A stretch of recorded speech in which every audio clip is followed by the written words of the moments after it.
임신 그거 하루에 몇 번씩 하면 생기는 거 아니야? 그 전에 남편이 먼저 죽어요. 이게 생각보다 쉽지가 않더라고요. 그래서 오늘은 임신을 계획하시는 모든 분들께 확률 높이는 꿀팁들을 알려드릴게요. 한번 해보세요.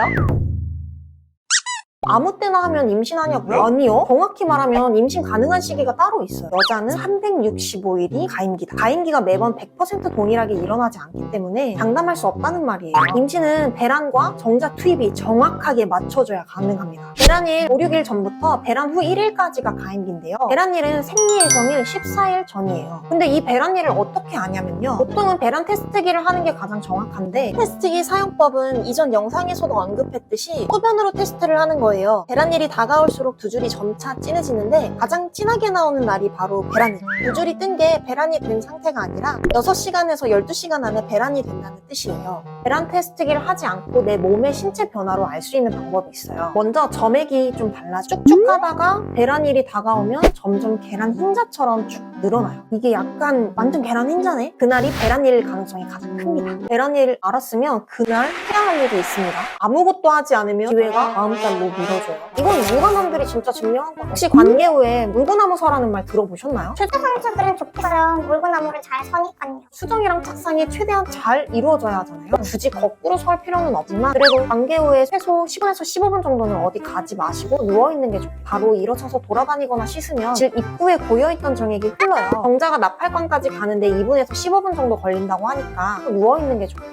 남편분들 너무 오래 근육하면 정자 상태가 불량품이 될 수도 있다고 해요. 그러니까 힘들어도 꼭 꾸준히 사랑하세요. 자, 그럼 여기서 중요한 질문. 대체 몇 번을 해야 하나요? 임신 성공률이 매일 했을 때 37%, 이틀에 한 번 하면 33%. 그럼 매일 하는 게 좋겠죠? 질본화된 양이라는 겁니다. 끝이 아니에요. 정자 들어갔어요. 수정될 확률 10%에서 20%. 수정까지 어떻게 저떻게 했어요. 근데 sak상할 확률이 23%밖에 안 된대요. 시험관은 통상적으로 이거보다 더 낮은 확률이라고 해요. 이건 나이가 올라갈수록 점점 확률도 낮아진다고 하는데 난자의 나이만 해당하는 건 아니고요. 정자의 질도 나이가 들수록 낮아집니다. 요즘 결혼과 출산 연령이 점점 높아지고 있는 추세잖아요. 3개월 정도 자연으로 한번 시도해보고 그래도 안 생기면 배란 유도제를 써서 임신 확률을 높이는 도움을 받을 수 있다고 해요. 난임에 꼭 해당하지 않더라도 병원의 도움을 받는 것도 좋은 방법인 것 같아요.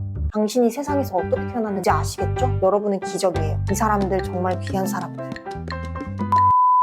임신 전부터 피해야 되는 것이 좀 있어요. 뭐 당연한 얘기지만 술, 담배, 정자 머리가 이상해져. 술은 임신 3개월 전에 마신 것도 몸에 남아있을 수 있대요. 이 영향은 엄마 때문만 있는 게 아니니까 신랑한테도 미리 술 끊으라고 해야 합니다. 엄마 아빠가 원래 체질상 비만이 아니었어도 살이 찐 채로 임신을 하면 아이도 비만일 확률이 높다고. 그리고 당연히 임신성 당뇨나 임신 중독증에 걸릴 확률도 3.5배나 더 높고요. 다이어트를 하고 임신을 준비하는 게 가장 베스트지만 임신이 됐다면 무리하게 다이어트를 하지 말고 운동만 꾸준히 해주세요. 다만 원래 운동을 했던 사람이 아니라면 무거운 중량을 든다든지 과도하게 관절 근육을 쓴다든지 이런 운동보다 걷기, 수영, 필라테스, 요가, 실내 자전거 같은 간단한 운동이 좋아요. 오래 할 필요도 없어요. 15분에서 30분 정도 하면 좋고 주기적으로 하는 게 좋겠죠?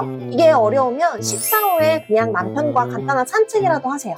다이어트는 절대 보통에서 나름이 아닌 비만에서 보통으로 가야 하는 산모들이 필요합니다. 임신 전부터 먹으면 좋은 것. 엽산제, 비타민 D, 오메가3, 유산균. 여성들은 여기에 철분까지 섭취해주세요. 산모만 먹는 게 아닙니다. 이건 남편도 꼭 먹어야 돼요. 꾸준히 해주세요. 산정검사 다들 받으셨나요? 올해부터 나라에서 산정검사를 꼭 결혼하지 않아도 지원해주니까요. 정부에서 산정검사를 지원하는 병원이 따로 있어요. 이 보건소라는 사이트가 있는데 여기서 알아보고 해당하는 병원으로 가세요. 병원에서만 할 수 있는 검사가 있고 보건소에서도 할 수 있는 검사가 있는데 보건소가 상대적으로 저렴하다 보니 병원과 보건소를 둘 다 이용하는 분도 있고 어차피 나라에서 검사비 지원해주는 부분이 있으니까 병원 한 군데에서만 전부 검사하는 분도 있어요. 저는 개인적으로 병원에서는 지원 가능한 검사만 실시했고 추후에 보건소를 따로 갈 예정입니다.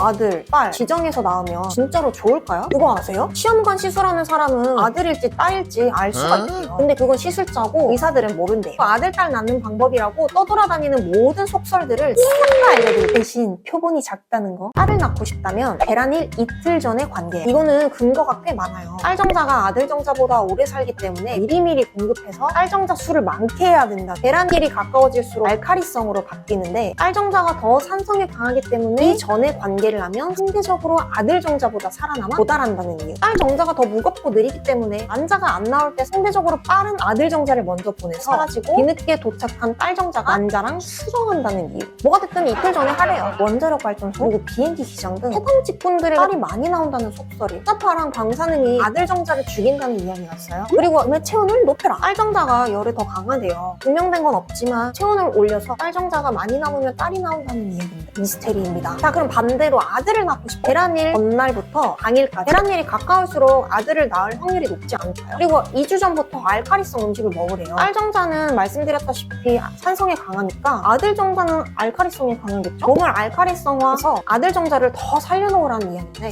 근데 어차피 배란 때 알카리성이 되기 때문에 이건 상관없을 것 같아요. 그리고 남편을 헐렁한 옷으로 퉁퉁 되게 몸에 꽉 끼는 옷을 입으면 체온이 올라갈 수밖에 없잖아요. 그래서 그렇답니다. 뭔가 이런 걸 종합해보면 왠지 상대적으로 아들보다 딸이 더 낳기 힘든 것 같아 보여요.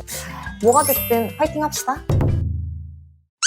임신 확률을 높이는 모든 방법 싹 다 정리해봤는데요. 결국 스트레스 받지 말고 몸과 마음을 건강하게 꾸준히 사랑하면 어느 날 선물처럼 짠하고 나타날 거라는 거. 임신에 관해 간증이나 재밌는 이야기 있으면 댓글로 알려주세요. 영상이 도움이 되셨다면 좋아요, 구독 부탁드리고 다음에 더 좋은 내용 들고 찾아뵙겠습니다.